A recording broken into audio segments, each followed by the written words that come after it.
Greetings, my friends. I am Dictor Van Doomcock, the future ruler of Earth, broadcasting from Section X Studios at the center of the Earth. And this is the Pop Culture Breakdown, a rundown of the top pop culture stories and rumors of the day. We have a story a little later about a sex scandal involving Geode, the lovable rock guy from Star Wars The High Republic that I think you'll find particularly amusing. But our lead story tonight, according to a new rumor, Marvel fans are tuning out in droves as the Falcon and the Winter Soldier goes woke.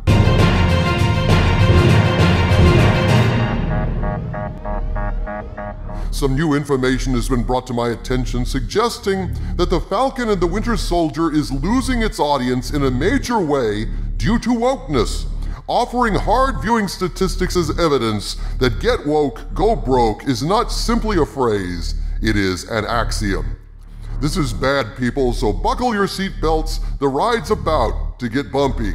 What I'm about to share with you is information provided to me from a source claiming to have knowledge of very particular data regarding Disney Plus viewership. It is very specific and very eye-opening if true. However, since I cannot independently verify this information, I must ask you to please view what I'm about to tell you as unverified rumor, and please take it with a grain of salt. So what is meant by the term tots? No, not tater tots, my friends. What I'm referring to is TOTS, Tune Out Timestamp. The Tune Out timestamp is logged on Disney Plus whenever a viewer stops watching a particular movie or television episode. It's useful to the bean counters at Disney Plus to note when they lose a particular viewer because this can give them valuable data about how the show is doing and what that viewer thinks about it. For example, if the Tune Out timestamp shows that most viewers watch the episode up until the end credits, that tells Disney executives the show was successful at retaining the audience for the most part. But if large groups of people start tuning out well before the end credits roll, that would indicate there's at least potentially a problem with the show. Such is the case with the Falcon and the Winter Soldier, as these numbers dramatically indicate. According to this source, a source that has provided me with viewer data before, while the Falcon and the Winter Soldier had not been doing badly in terms of overall ratings prior to this incident, things took a turn for the worse over the past weekend. This source claims that around 5 p.m. on Saturday, across the board, the timeout tune stamp numbers for the second episode of the Falcon and Winter Soldier went crazy, with people turning the show off in droves, all at around the same part of the show within seconds of each other. This was highly unusual, my source claims, that so many people would be tuning out of a particular episode at almost exactly the same time. What could be happening in the story to prompt so many mass defections? If anything, the situation only got worse over time, leading this source out of curiosity to watch the episode and try to figure out what was going on. And here's what my source had to say. Quote, "My jaw hit the floor. I couldn't believe what I was seeing. All the turnout was at the cop scene, where it clearly shows they were ready to pull their guns on a black guy who was arguing with a white guy. It's clear that this was the message." Unquote.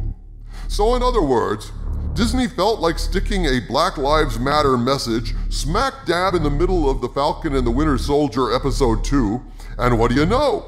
Apparently fans who were sick to death of bad news and tragic headlines decided they had had enough and turned off the episode in favor of something a little more fun, like cleaning the bathtub, delousing the dog, or getting a colonoscopy. According to my source, over the course of Friday and Saturday, a full 79.9% of people that were tuning in stopped watching at that point in the story. We are now joined by our senior ratings analyst, Harvey Cthulhu. Harvey, what do you make of these numbers? What can I tell you, Doomcock? The people have spoken. They are sick to death of having woke crap shoved in their faces. Maybe when they watch a superhero TV show or movie, they want escapism, not more headlines ripped from CNN. It seems to me when people subscribe to services like Disney Plus or Netflix or Hulu, They just want to be entertained, not brainwashed, not educated, not improved. Like Cyndi Lauper, they just want to have fun. Yes, fun is awful hard to come by these days. Holy shit, 79.9% of people tuned out at the same time? That's a lot of unhappy campers. And it only got worse, Harvey.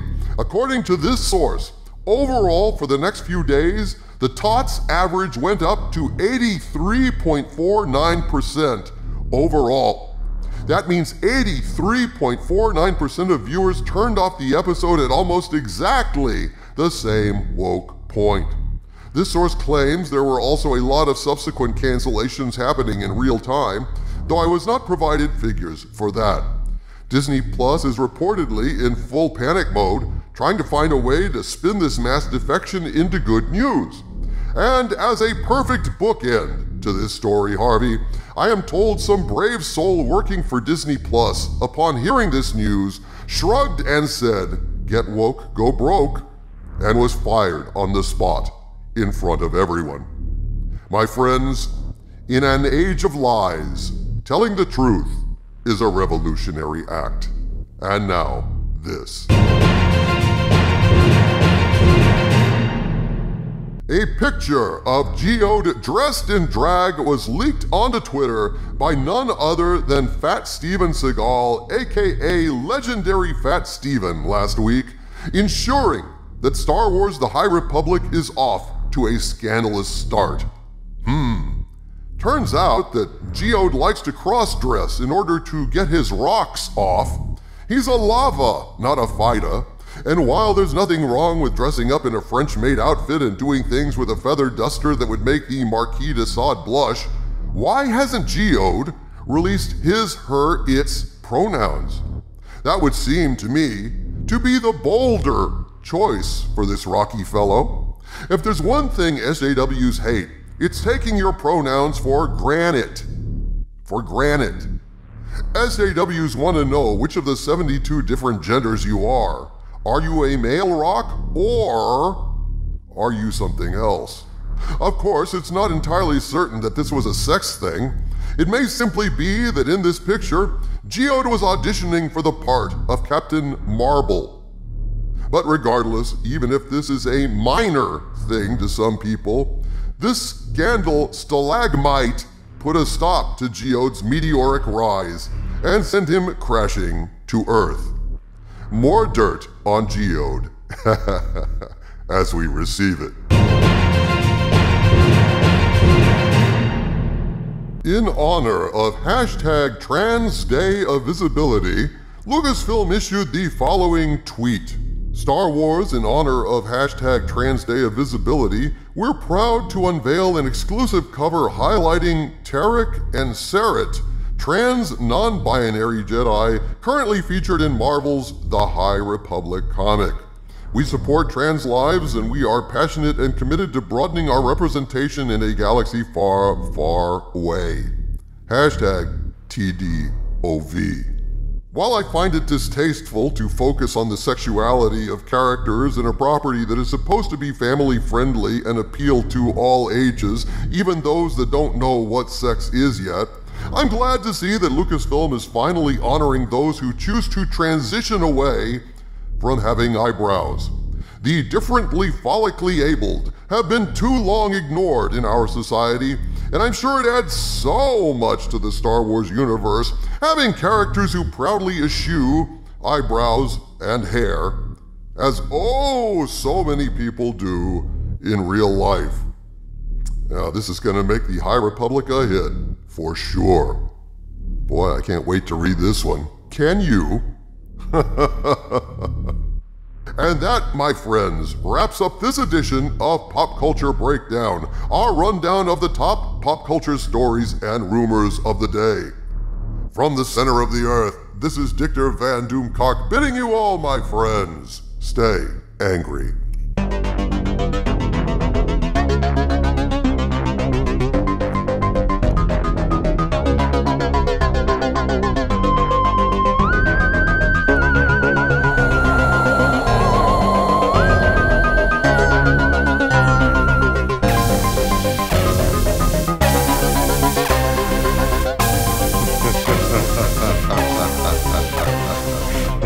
ha